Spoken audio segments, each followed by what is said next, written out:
Tonight I was asked by Mr. Rob Collins, the chair of the school board, to extend his regrets that he couldn't be here tonight. He had to work. We know what that's like. He wished all the retirees well, and really his regrets that he couldn't be here. And instead, I'd like to introduce Mrs. Lori Aubrey, Vice Chair of the Board, who will come up and say a few words. Thank you. Hello, everyone. On behalf of my fellow board members, past and present, as I sit with former board members as well this evening, it's my pleasure to welcome all of you here to the Timberlane Regional School District's 2012 Retirees Dinner. As Mr. LaSalle mentioned, I am pinch hitting tonight for our chair, Rob Collins. He did ask that I extend his personal thanks to all who have poured their heart and soul into the most important job in the world, educating our children. I'm going to reflect a little, I think, on the Journey song, which is close to my heart from Stand Down North. Tim Beckman is the one who wrote the lyrics to that song. And as I reflect on those lyrics of that beloved song, it's humbling to me to think of the number of students whose journeys have been enriched by the 310 plus years of service to the district that this year's 19 retirees represent. So really, 310 years. Thank you.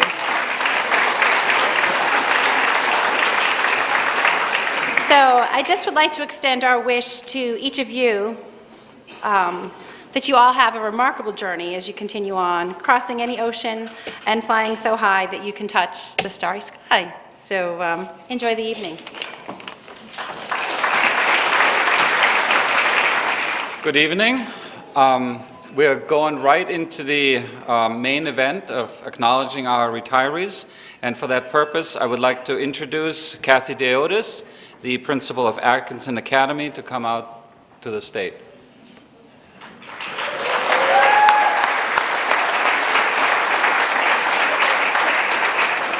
Our first retiree is Sue Sabelis. Sue joined the Atkinson Academy.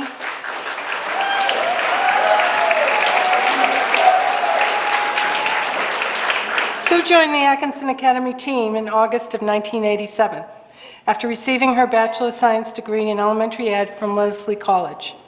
At that time, she couldn't really find a job in Mass, so she decided that she would come to New Hampshire, little old Atkinson, and get some practical teaching experience for a couple of years at the academy before moving closer to her South Boston home. Those few years turned into a 25-year career, primarily teaching second grade. So she went on to complete her master's in curriculum and instruction, also at Lesley in 1993, and has also earned an additional 32 college credits, a sign that she has truly embraced lifelong learning. Through the years, Sue has served various committees, including the old dreaded District Building Merit Committee and the District Personnel File Committee.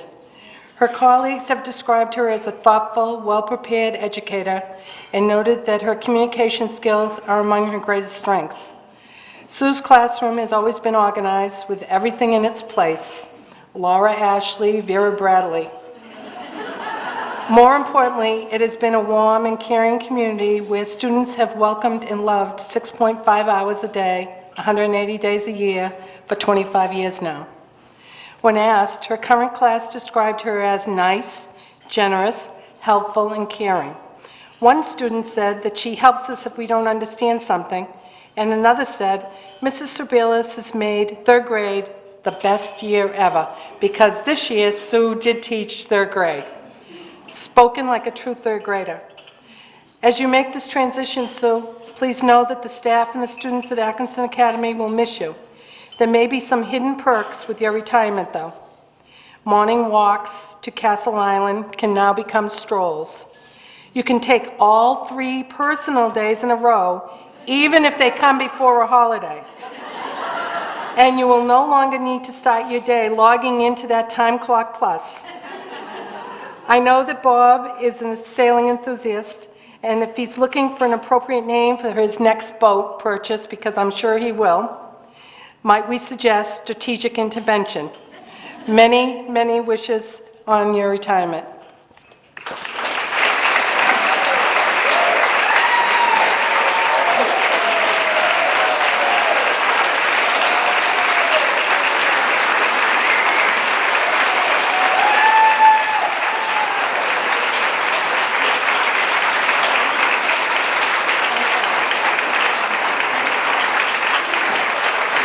Carla Wilson is our other retiree. Carla joined Atkinson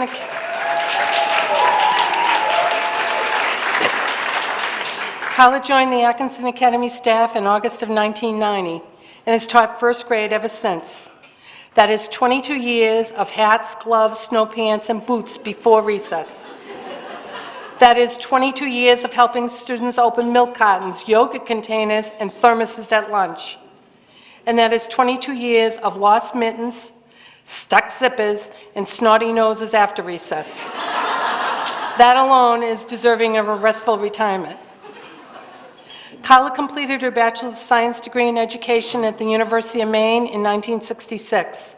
She completed her Master's of Education in Curriculum Instruction at Lesley College in 2004, proving that it's never too late to continue her education.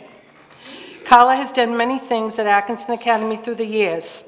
Some notable accomplishments include her work with the Literacy Volunteer Program, the District Report Card Committee, and the annual Volunteer Breakfast.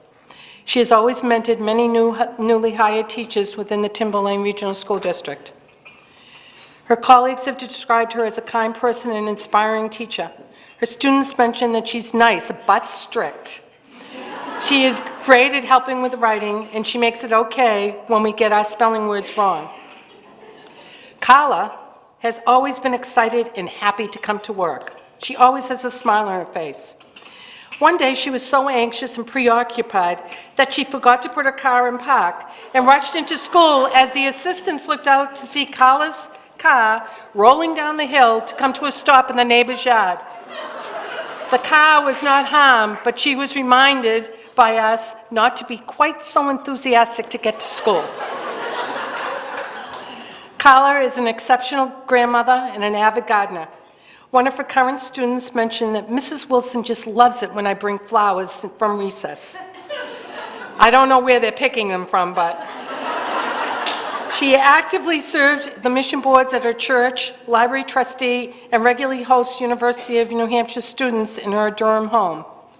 If you need a good book recommendation, Carla can always point you in the right direction. We'll certainly miss you each day at the Academy as you rush in with all your bags, and we certainly wish you the very best in your retirement, which I know you'll keep busy.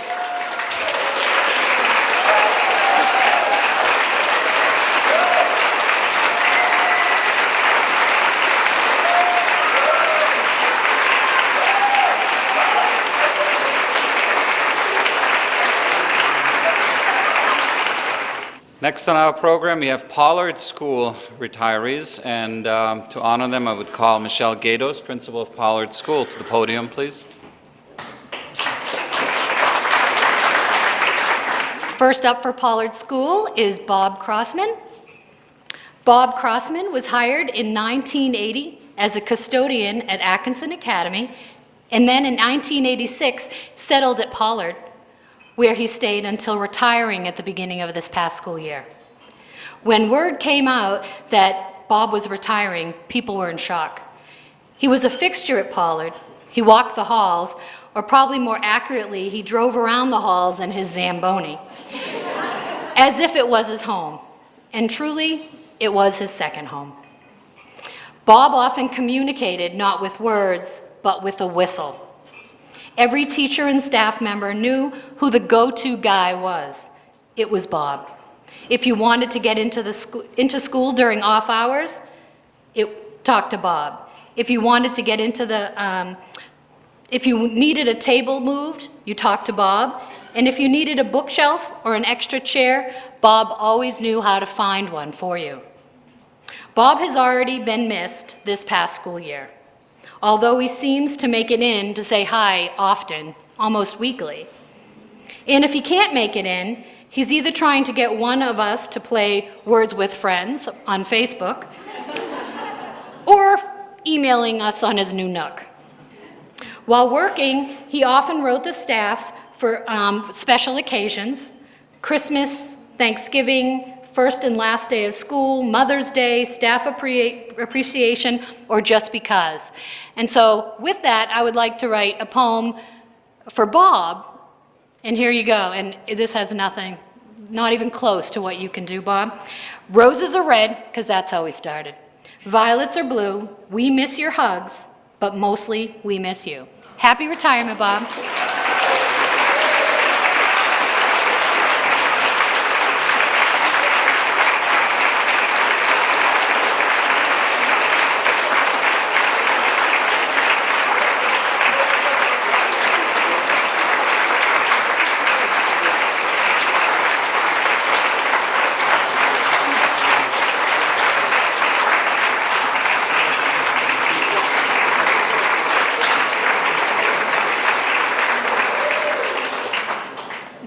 Second up is Ellen Stutman. Ellen Stutman has been the art teacher at Pollard School since 1992. During this time, Ellen's philosophy has been very simple. She wants all students to believe in themselves. The one phrase she never wanted to hear come out of any student's mouth was that they couldn't draw. And what do you think she said when they did say something of that matter? A student or a staff member? She would smile warmly and then begin to list all of the wonderful artistic things that that person could do. She always found the good in everyone, and therefore everyone can find the good in Ellen. Biographically speaking, Ellen started her career in elementary education later in her life. She first earned her Bachelor of Fine Arts from Kansas City Art Institute in 1970. Majoring in painting and printmaking. She then earned her Master's of Fine Arts degree from Boston University in 1972 and worked as an artist and taught painting as part of an adult education program in Cambridge, Massachusetts.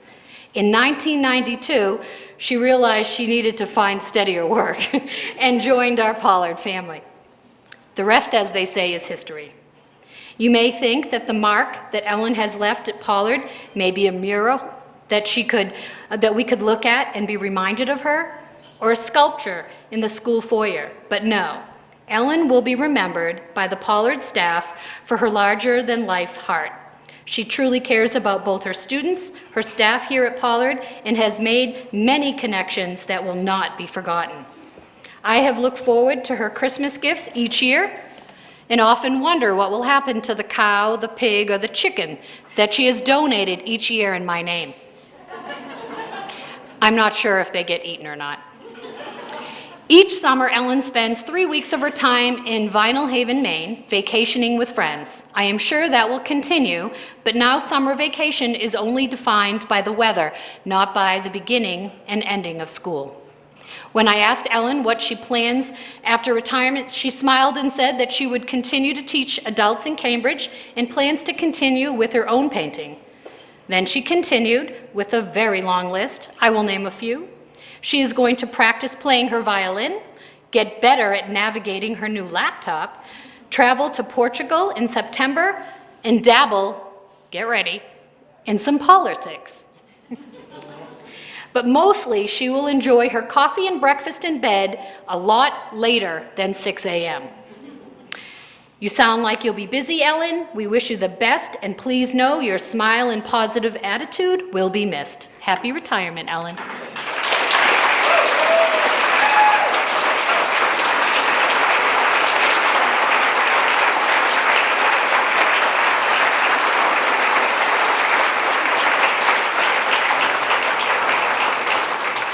Last but not least, Karen Sullivan. Karen Sullivan was hired in 1987 after teaching in Lawrence, Andover, and Haverhill, Massachusetts for the first 6 years of her career. She has been an enrichment teacher for the Timberlane School District for 25 years. The first 3 years, she traveled between Pollard and Atkinson Academy. Then, for the following 10 years, she was shared between Danville and Pollard. Finally, in 1988, she settled in at Pollard full-time, and we have been blessed with her presence ever since. Even with all the traveling between schools, Karen continued to believe one important thing: all children can be enriched. She has spearheaded Pollard's Invention Celebration, helping to showcase thousands upon thousands of student ideas over the years. Each year, she organized school-wide enrichment days that both staff and students look forward to. Sorry, Karen, I got to say this part. This past year, while organizing the last enrichment day ever for Karen, a day at the coast, the custodian surprised both Karen and the entire school by digging out the 15-year-old whale. For those of you not familiar, the whale is a huge blow-up, life-size replica that in its day could fit 100 to 200 students inside, so they say. This year, the whale made a brief appearance because due to the amount of duct tape added to keep the whale blown up, we all decided letting kids in was absolutely out of the question. After much thought, Karen put him out in the front where students arriving in the beginning of the day could see him. When the parent photographer arrived that morning, Karen asked her to go out to get a few pictures of the whale. The photographer looked confused. "What whale?" she asked. Karen kind of huffed. Well, she walked out to show her, and being a windy day, found the whale on top of the roof. Not all things go as planned, and Karen just shrugged it off, as she did so many of those things, and moved on with a very, very busy day. However, the kids that had already arrived before the whale had blown on the roof witnessed that whales can fly, at least on enrichment day at Pollard School. I am not sure that this was something Karen had dreamed of happening in 1970 when she went to Salem State College earning her Bachelor of Science in Education, but one thing is for sure, she knew even back then that she would be making a difference in children's lives. What next, you ask?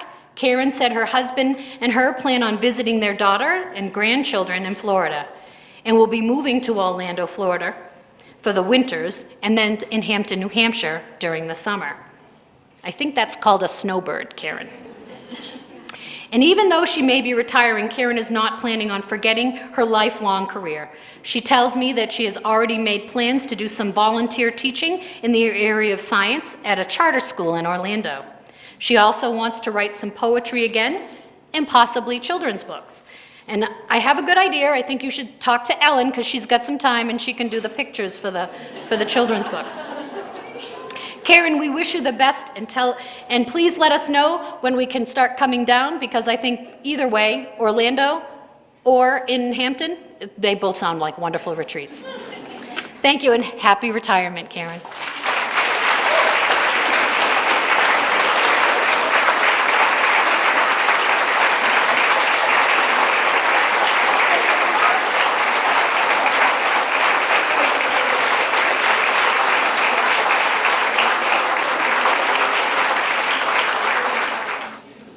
Next up, Sandown North Elementary School. And if I could have Joanne Georgian, the principal, come up.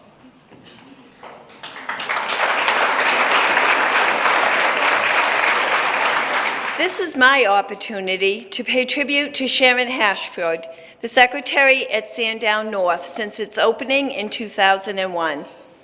Prior to coming to North, Sharon was the secretary at Sandown Central, working closely with Judy Pence, the principal of that school. In her work at both schools, Sharon always has demonstrated a certain creative flair. Her artistic abilities may be innate, but her skills were further developed while in college at Adams State College in Colorado, in the, shall we say, colorful 70s. I first met Sharon when I was the assistant principal at Central. She was welcoming and helpful to me right away, offering assistance and at times advice. One might have deemed that advice unsolicited, but since I was brand new in an administrative position, it was certainly needed and much appreciated. After just a couple of years at Central, I was chosen as the new principal at North, but before we could go there, we had to build it.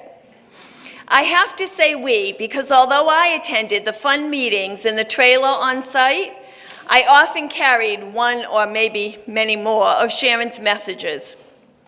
You see, Sharon would regularly go to the building site with me, and using her strong visual skills, would offer advice and suggest changes. I need to particularly recall one time when we went to the new building, saw the colored tiles, and did not like the pattern being laid out on the floor. It did not match our plans at all, looking instead like some big orange pumpkins at regular intervals. Well, Sharon wasn't going to let that go, so she tried to teach the floor layers what we meant by a random pattern. When it didn't seem that was going to happen, Sharon convinced me to help her, and we began to lay a section of flooring so they could see how it should be done. I should have known that day what I was going to be in for during the next 11 years. Truly, there is no task that Sharon won't do if it means it helps a student or a staff member. She is always willing to roll up her sleeves and get the job done. If you happen to be doing the task with her, you are guaranteed to be laughing while you work. Sharon has a unique way of making work fun. Her attention to detail, or shall we say more accurately, her obsessive nature, ensures that things will be done correctly, even if it means staying at school until midnight the night before the open house to be sure everything is as it should be. And you didn't even miss us, Bruce, when we weren't home at 12 o'clock. On a more serious note, I need to tell you how much I have relied on Sharon's good decision-making skills during some tough situations. She always stops and assesses the situation with me in a calm manner while helping to prioritize the areas of greatest need. She is highly respectful of families and staff members and can swiftly determine best next steps. What will I do without her saying, "Now, let's think about this"? Sharon, you have been much more than the school secretary to me. You have been a counselor, a cheerleader, a taskmaster for sure, a substitute mother to my own daughters when I wasn't available, a party planner, but most importantly, my friend. We will all miss your smile every day, but somehow or other, I know that you will always be in touch. Finally, remember, please, my last words of caution that have been similarly stated by many before us. What happens in Washington stays in Washington. Now it's time for you to relax, enjoy life, and play with that special little guy who will be arriving this summer. We all wish you the best.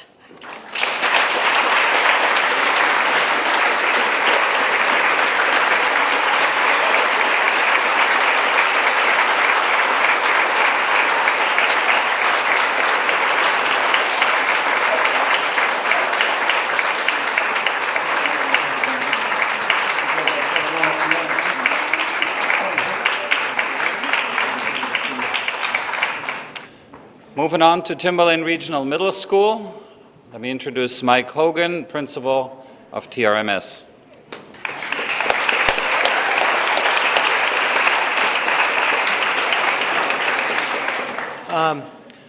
Tonight we honor a couple of really special people, ironically from the same department. The first one is our guidance counselor who will be leaving us, and that's Sue Culver. Sue, if you walk into her office, she has a quote on her wall. It's from Maya Angelou. It says, "I've learned that people will forget what you said, people will forget what you did, but people will never forget how you made them feel." And you know, that is so Sue. That's just the way she operates as a guidance counselor, and I got proof. This statement tells you a lot about Sue Culver, the person, and Sue Culver, the professional middle school educator. She got a Bachelor of Science degree from UNH in Social Services in 1969. In 1972, a Master's of Arts from Trenton State College in Special Ed. And in 2003, a Master's of Education from Riviere in Counseling. Her career, she started as a social worker, volunteered at a hospice, providing emotional support for patients and families, volunteered as a court-appointed special advocate for neglected and abused children, and started at TRMS in 2004. She's a member of the New Hampshire School Counselors Association and the New England College Admissions Counselors Association. She served as an Educational Talent Search Outreach Advisor in Southern New Hampshire. Educational Talent Search is a federally funded educational opportunity program. Now about her her work at TRMS. In talking with a number of kids, the words that they used to describe Sue: kind and caring, thoughtful and sincere, awesome and amazing, always there for you, trustworthy, and helps you make the right choices. And in middle school, that can be a challenge, so that's probably one of Sue's biggest strengths. She'll listen to kids, she'll help them process, and she'll help them make the right choice. And the other thing that happens quite often in middle school, and Sue's talent is amazing, is they come in with extraordinary problems that seem as though they can't possibly overcome them. And due to her talent, she's able to help those students. The teachers that I spoke to talked overwhelmingly about her compassion for helping kids, making sure that whatever needed to be done was taken care of. Over and over again, the teachers spoke about her being an extremely strong kid advocate, so much so that she was known to chase teachers down the hall basically to get kids what they need. And as an authentic person, Sue is Sue. The counselors had a little fun with her when she first started. They referred to her as spry, which I guess she thought that was amusing. And another word they used was spunky. But she always puts people at ease in her own natural way as a listener and as a colleague. The kids love her. Sometimes the teachers would get angry with her, but she's a true team player.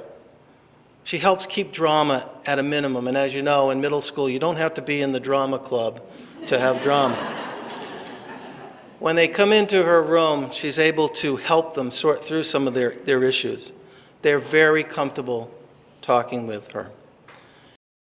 The staff skillfully encourages and motivates her students to achieve their personal best, has a wonderful ability to be a strong, assertive person, as a warm, sensitive listener. She's nurturing, she's parent-friendly, has tact and a sense of humor, oftentimes saying things that she didn't realize were humorous when that happened, but everyone gets a chuckle out of it. Sue will be missed in our guidance department and in our school. She's made a huge impact in our delivery of an age-appropriate middle school education. She will certainly stay busy. Her interests include kayaking, golfing, hiking, reading, and vacationing. And her new home is adjacent to a golf course in Plymouth, Massachusetts. To finish with Sue, we don't stop playing because we grow old. We grow old because we stop playing. George Bernard Shaw. Thank you, Sue, and good luck in retirement. I know you have a lot more playing to do.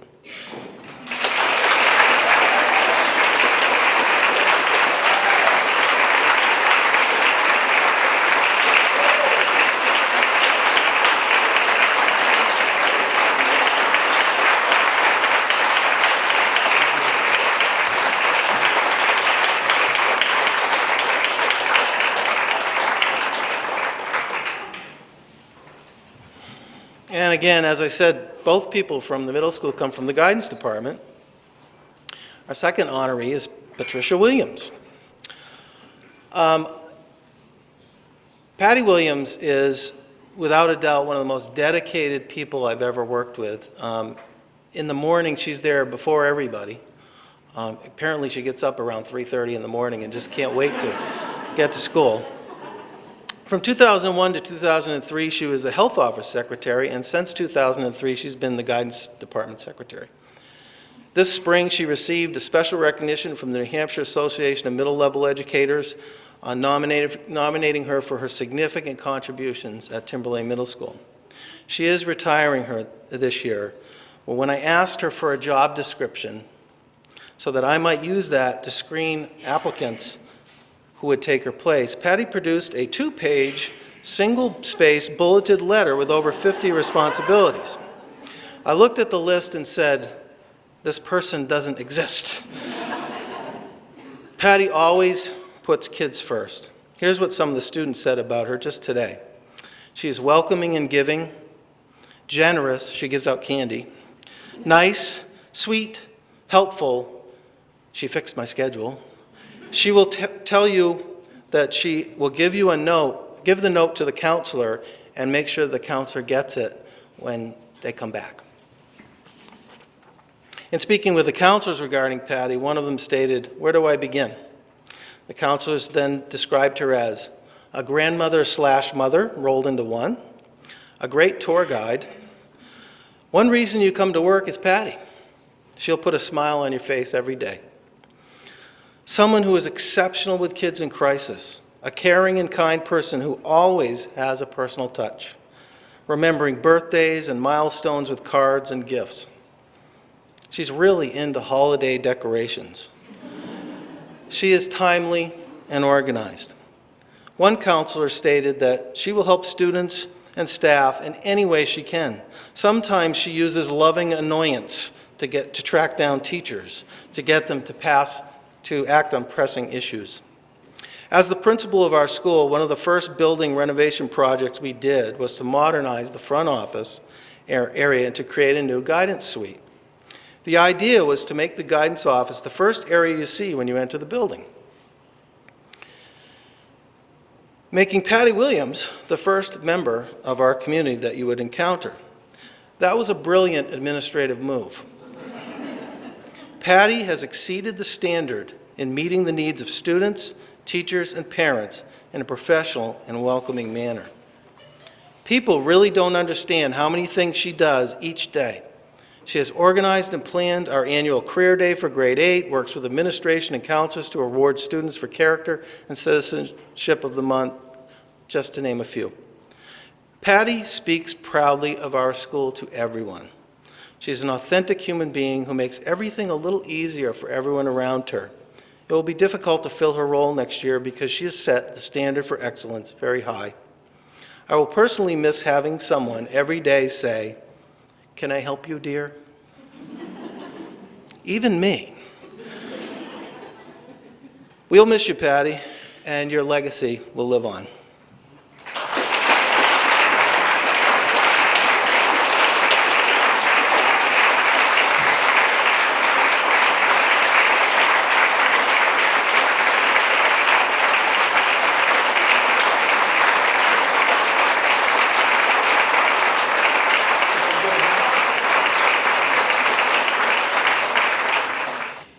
Next, I would ask Timberlane Regional High School Principal Don Woodworth to come to the podium.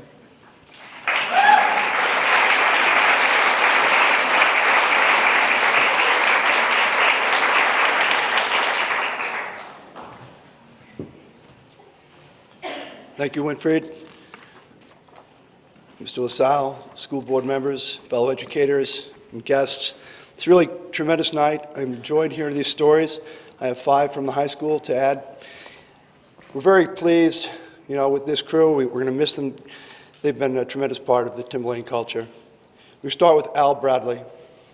Al Bradley has played an important role in the lives of countless Timberlane students for the past 3 decades.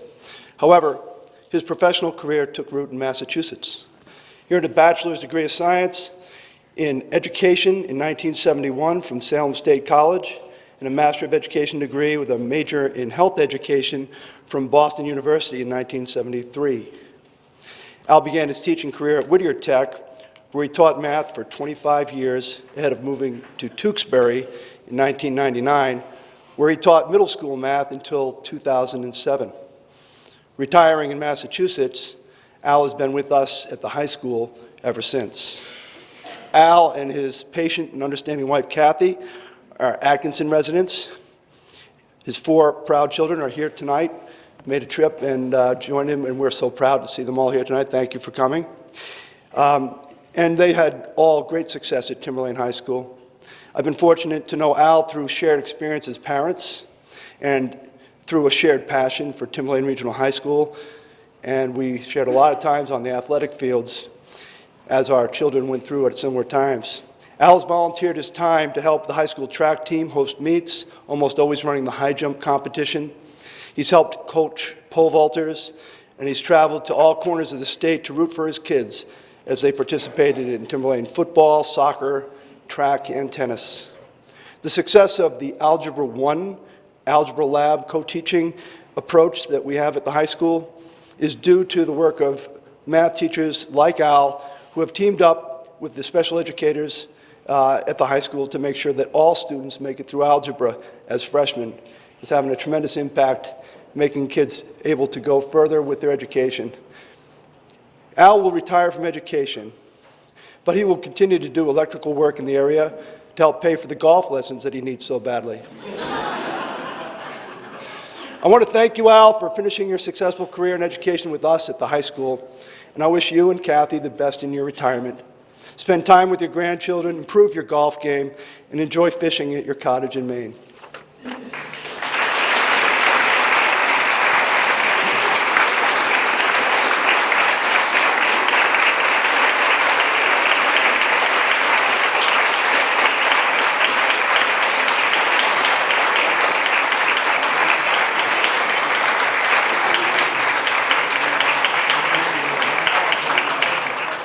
Next is Elizabeth Gustafson. Elizabeth started with us in 1989. Elizabeth Gustafson has made a tremendous impact on our district students through a distinguished career. She's earned her bachelor degree of science in elementary education from George Peabody College in 1966, and her Master of Arts in Educational Administration from Columbia Teachers College in 1974. In 1975, she was elected to the Timberlane School Board, serving in that capacity until 1988, and she was the school board chairperson in 1984. My first memory of Elizabeth, or the one that sticks out from the early years in my career, was on a staff appreciation cruise of Portsmouth Harbor, when she led all of us who were out on the deck in a spirited rendition of God Bless America as we passed an American flag near the top of the harbor. She's a vocal leader and advocate for our schools and a tremendous patriot. From 1989 to 2005, Elizabeth taught at Danville Elementary School. She was known as an enthusiastic and dedicated classroom teacher at Danville.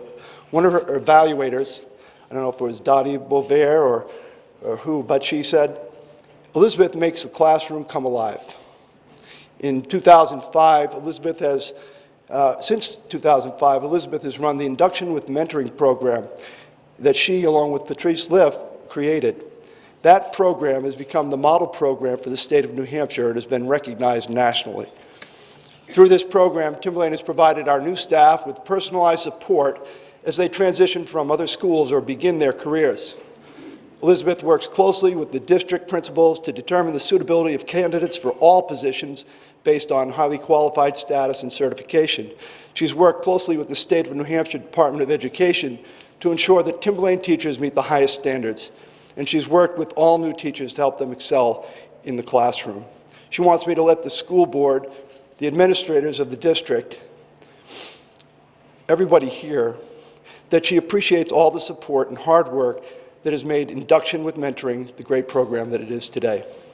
In retirement, Elizabeth looks forward to being a big part of the next generation in her family, to traveling the world, and to staying active in her church. Elizabeth, you've been an inspiration to me and countless others. Thank you for all you have done. Congratulations and good luck.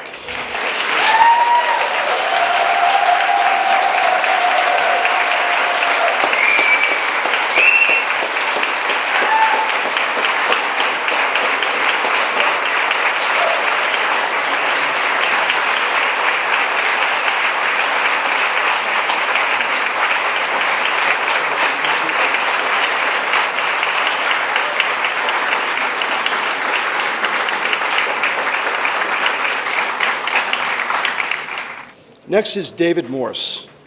Date of hire 5/25/03. 44 years in education, a teacher in 6 decades. Dave went off to Springfield College in 1964 to become a PE teacher and a coach. And he tells the story of playing ball for Springfield against a Yale team that had on its roster George Bush. He graduated Springfield in 1968 with a BS in history and his love for athletics intact. Pentucket High School in Massachusetts became Dave's home away from home for the next 35 years. He served there as a social studies teacher throughout that tenure, while also holding the position of athletic director. Bucky, he was able to do both. He coached football, basketball, and baseball at Pentucket, and he'll tell you proudly that he loved his work as a teacher, as a coach, and as an athletic director. When he retired from Pentucket, he looked ahead to enjoying his time. He found Timberlane, actually, he looked ahead to enjoying it. I'm not sure what I wrote there, but that's not what I meant.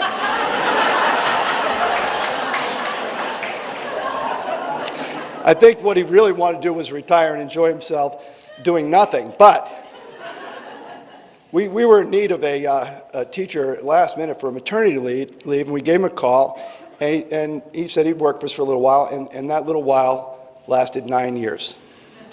So since 2003, he's been a master teacher at Timberlane, a teacher many students consider the best they've ever had. He has a unique gift for creative thought. He's out of the box. He's out of the box as they come.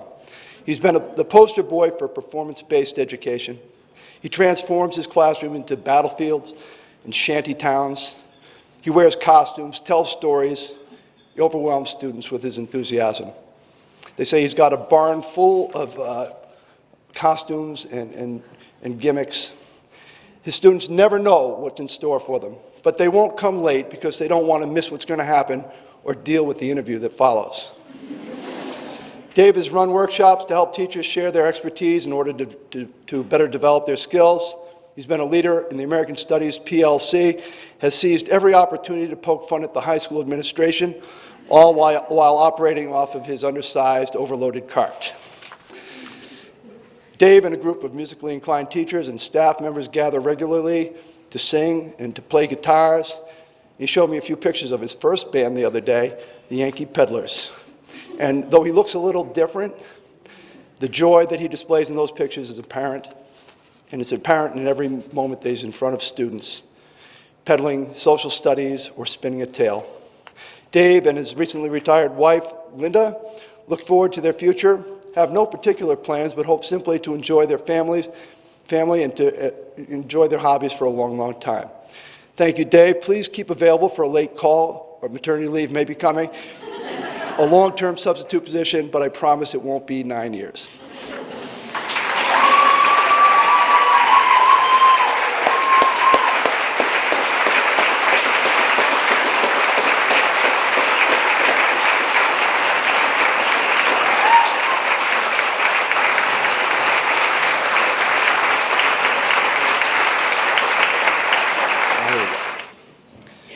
William Vickers. He came to us in 2006. In 1956, I think that might have been Eisenhower's first term, Bill gained admission to Amherst College, attending on a full 4-year scholarship after being named recipient, one of only a handful of kids in the nation, of the prestigious Alfred P. Stone National Scholar Award for Leadership and Scholarship. He emerged from Amherst with a Bachelor of Arts degree, having majored in religion. He passed on an opportunity to attend BC's law program to pursue a meaningful education instead in education. He was hired at his high school alma mater, Andover High School, where he taught geometry. And that was pretty impressive considering he had only taken 3 credits of math in college. But Bill continued to take courses, and in 1967, while coaching and teaching, he earned his Master of Education in Mathematics from Salem State College. He taught every course offered at Andover during his 26 years, while coaching 3 sports, football, basketball, and baseball. I continued to run into some of the athletes that he coached, some of them at their retirements. And to a person, they remember him fondly as a student-centered coach and as part of their best high school memories. He left education for a handful of years to test his skills as a mortgage broker at Andover State Savings Bank, but returned to teaching when he was recruited by our old friend Herb Levine at Chelmsford High School. From there, he moved to Saugus and later to Reading, where he taught successfully until he retired from education in Massachusetts in 1995. Chuck Hoker hired him and asked him a question, "Where do you see yourself in 6 years?" And his reply was, "Right here." He was true to his word. 6 years later, here he is, still with us. He has served as the department chairman for the math department, taught all levels of math, and become one of our most beloved teachers. He recently showed his friends in the math department his new project, his 1-year-old grandson, who is seen on a video playing basketball as Coach Vickers enthusiastically cheers him on. He and his wife, Maureen, look forward to hours of reading, travel along the Florida coast, and a limited amount of daycare. Good luck with all that, Bill. We wish you the happiness and retirement that you deserve. Thank you.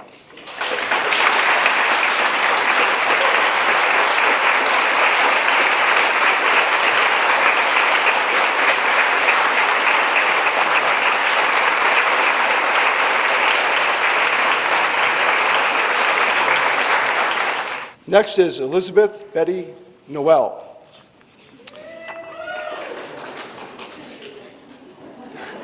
Betty, I'll speak first, then you can come up. Betty began working for Timberlane in 1989 as a teacher assistant at Sandown Central. She became a special education assistant at Pollard in 1991, returning to Sandown Central in 1992 in that same capacity. She became a personal care assistant and worked from 1995 until 1998 at the middle school. In 1999, Betty joined us at the high school as a personal care assistant. She became a licensed nursing assistant and has worked at the middle school and at the high school from 2002 till now. When I asked Roz Moriarty to characterize Betty's work in our special education department, she responded that Betty is probably the most caring person at Timberlane High School. This is the theme of Betty's career. Her file contains many similar comments, such as she cheerfully takes on extra tasks. She's reliable, responsible, cooperative. She effectively aids students without being intrusive. She's a wonderful role model to her students. She loves her students. Betty has worked at all levels of the district, leaving a huge impression at each school. She has been assigned some of our most significantly challenged students, and she's gone way beyond the scope of a school day to support those students in and out of school. She's always the first to volunteer to help within the department. She's made the students of Timberlane her own. The only employee of the school who has actually had to become a dog handler when her student brought Duncan, the service dog, to school. Some people have a hole or leave a hole that cannot be filled, and Betty Noel is one of those people. Betty, we wish you all the joy that retirement can bring. We know that your work for our district has made our lives better. Thank you.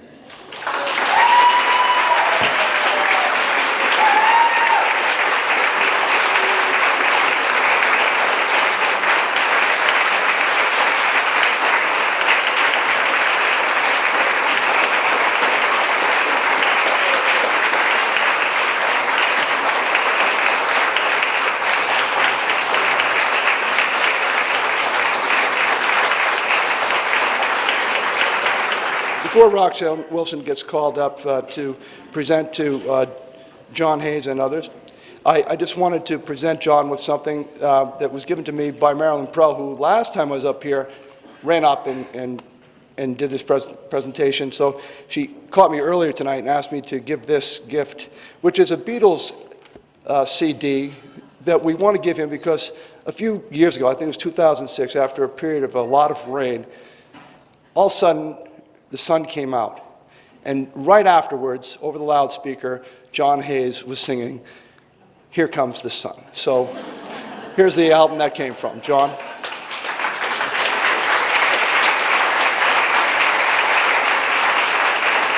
I would like to call Roxanne Wilson, Director of Pupil Personnel Services, to honor John Hayes.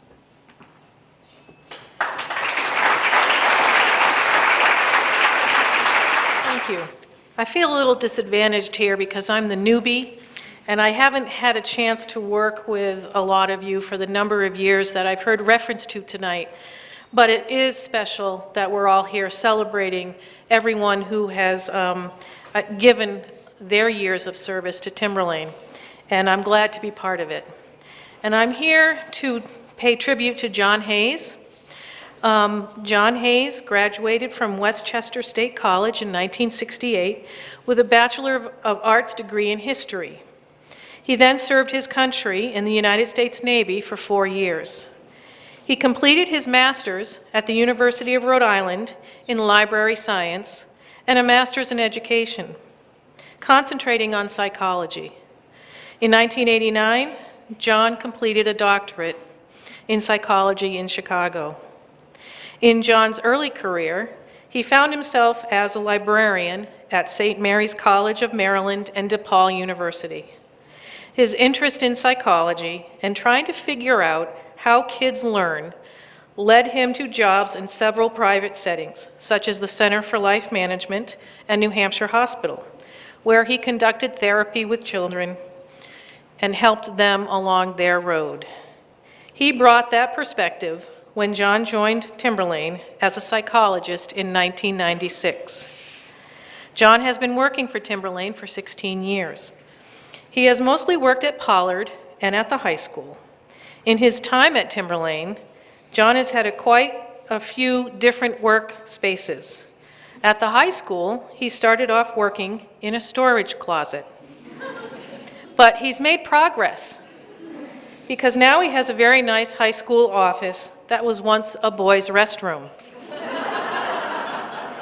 Despite all the differences in the spaces he's had, John's office has pretty much managed to look the same.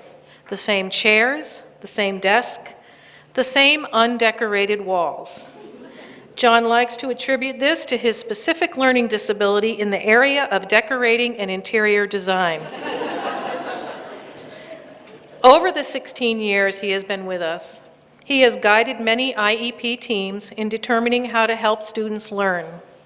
His evaluations and consultations have been instrumental in the success of many students. His expertise at examining the pieces of the puzzle, what we call learning, assisted the school teams from kindergarten to high school. John has seen the changes in special education law, curriculum, and instructional practices. Although change is inevitable, John's role as the district historian in the Pupil Personnel District Services Department will be missed. As the senior school psychologist, John likes to remind everyone that if you want to change things, that's fine, but this is the way we've always done it.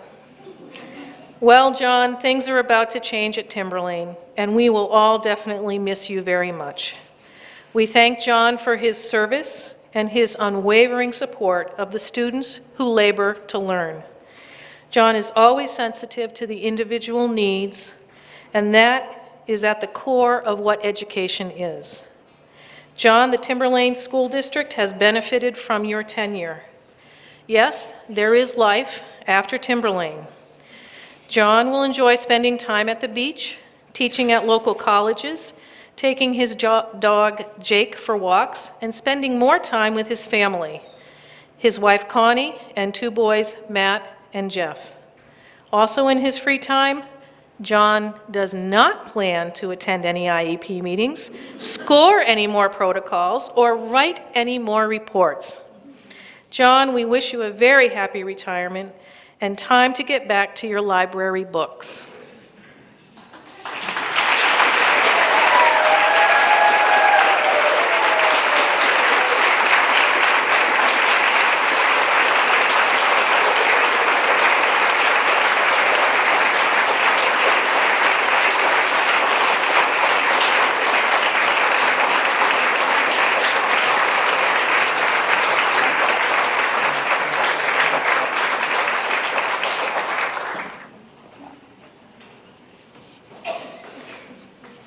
And last but not least, Richard LaSalle.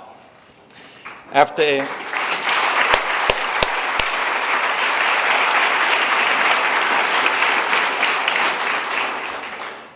37-year distinguished career in public education, Richard LaSalle is retiring as the superintendent of SAU 55, the Timberlane and Hampstead school districts. Richard grew up and attended schools in New Hampshire and Puerto Rico. Despite the lack of a comprehensive ESOL program in the Puerto Rican school system, he evidently embraced an early version of the sink and swim philosophy of Spanish language acquisition, which ultimately resulted in a Bachelor's of Art degree in Spanish from the University of New Hampshire in 1975. Upon graduation from UNH, Richard was hired as a Spanish teacher at Elm Street Junior High School in Nashua, New Hampshire. teaching Spanish to 8th and 9th grade students, as well as coaching women's basketball, marked the beginning of a long and varied tenure with the Nashua School District. Richard continued his academic preparation by pursuing a master's degree in educational administration and supervision at UNH, as well as a certificate of advanced graduate study in leadership, curriculum, and instruction from Revere College. Degrees and certification as principal and superintendent in hand, he was appointed to a number of assignments over the years. Those included teaching assistant principal at Spring Street Junior High School, assistant principal at Elm Street, principal at Broad Street Elementary School, and finally assistant superintendent. On several occasions, many of us have heard Richard proclaim that being principal at an elementary school ranks among the best jobs he had in education. With honest enthusiasm and genuine dedication, he has shared with some of us his favorite moments with students, parents, staff, and others in the trenches.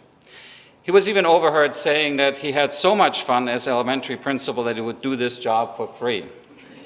Well, I guess his wife Kathy may have talked some sense into him about collecting that paycheck after all. Richard's tenure with SAU 55 began in 2005 when he was hired as the assistant superintendent. For 2 years, and until the retirement of then Superintendent Douglas McDonald, he took care of the Hampstead School District, working relentlessly to improve the quality of the district's school facilities and initiating significant upgrades to the state of technology. Early on, he set a high standard of performance as his own bar and as his expectation for others on his team. He made Jim Collins' book, Good to Great, required reading, and used its message as the vehicle to find opportunities for improvement, excellence, and challenge everywhere, every time, and with everybody. Whether in academics, curriculum, facilities, technology, personnel management, recruitment, or expectations for student performance. The first few lines of the book became this guiding principle of his administration. Good is the enemy of great. Settle for good or good enough, and you will not likely cross the threshold to great. Clearly, great was what Richard aimed for from the beginning of his tenure at SAU 55. In 2007, Richard was appointed superintendent of SAU 55. His vision, energy, and passion quickly took aim at improving curriculum and instruction, deepening student engagement, demanding rigor and relevance in all educational programming offered at Timberlane. Much has been accomplished in a very short time. Given the long-term thinker he is, some of his projects and plans will still need to be realized in the future.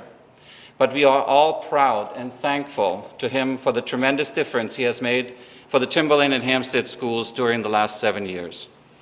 In preparing for this send-off, I spoke with a few people who worked closely with Richard about their experiences with him. One of them, John Holland, he is not here tonight, the director of technology, offered the following.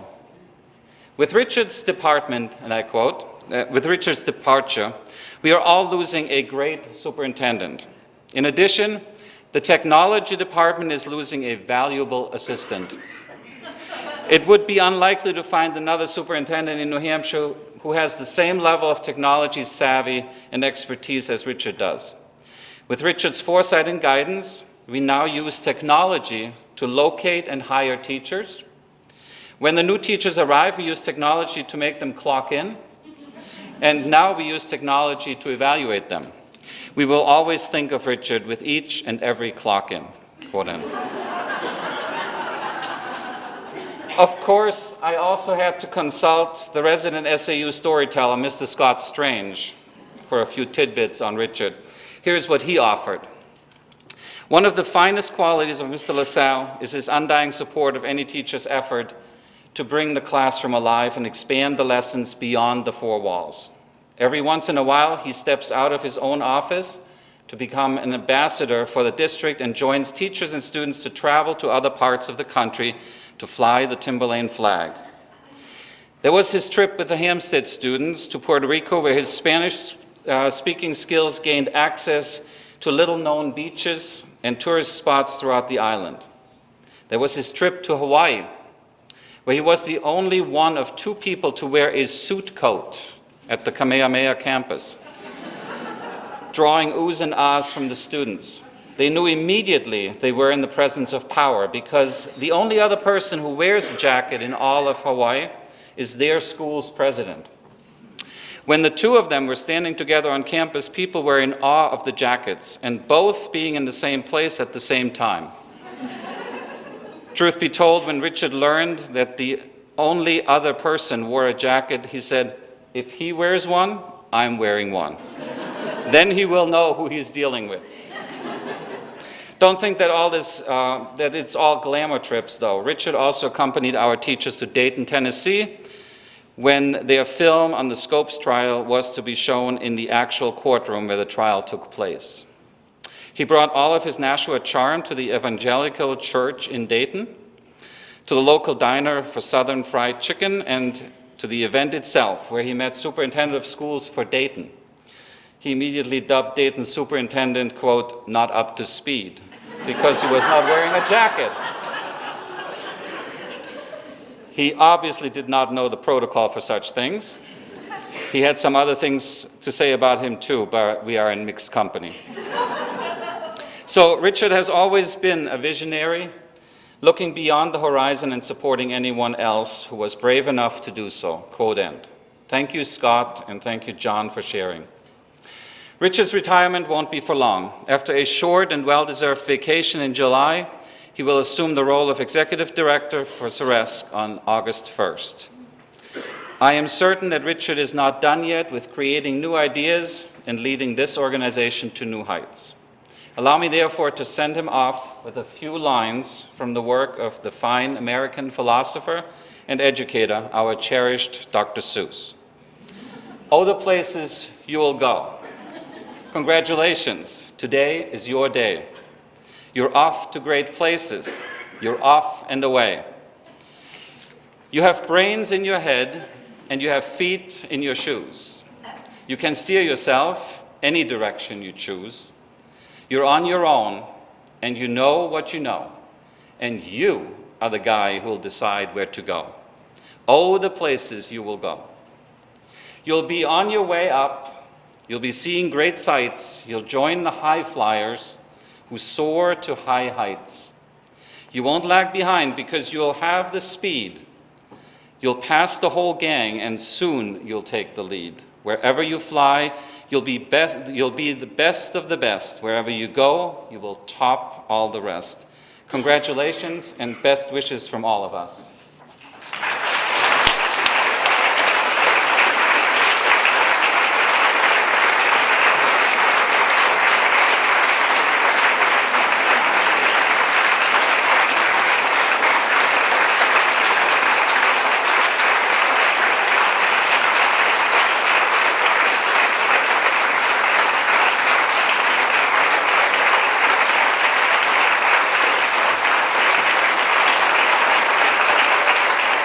We had a few people who were not able to be with us tonight that are retiring, and I would like to acknowledge them and thank them for their years of service as well.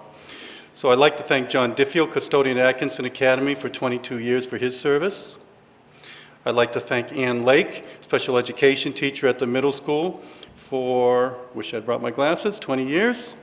I'd like to thank Bill Sargent, custodian at Sandown Central, with 5 years of service, and Deb Taylor, special education secretary at the middle school, with 12 years of service. So congratulations to them and thank them for their service as well.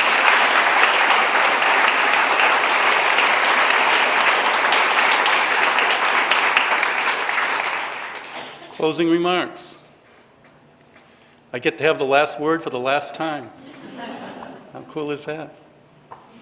Every year I'm asked to give closing remarks, and I confidently come up here and I talk about retirees and how, they're feeling sad about leaving but excited about where they're going. And of course, I didn't have a clue what I was talking about. This year, for the first time, I actually feel qualified to talk about that. And yes, I'm excited about moving forward, or at least I was until I got a call the other day from Bucky, who called me and said, "Richard, without my advice, you can't even retire properly. Retirement means not working, not taking on a new job." Typical Bucky, a day late with his advice.